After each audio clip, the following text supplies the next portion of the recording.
মরিচের গুঁড়া দিয়ে দিচ্ছি, হলুদের গুঁড়া দিয়ে দিচ্ছি, জিরার গুঁড়া দিয়ে দিচ্ছি, ধনিয়া গুঁড়া দিয়ে দিচ্ছি। এবার দিয়ে দিচ্ছি টমেটো সস। এবার দিয়ে দিচ্ছি টক দই দিয়ে দিচ্ছি।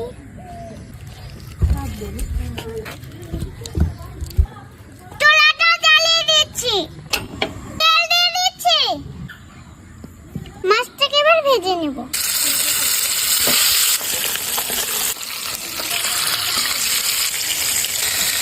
মাছ ফ্রাই হয়ে গেছে, যে এবার আমি তুলে নেব। তুলে নিচ্ছি।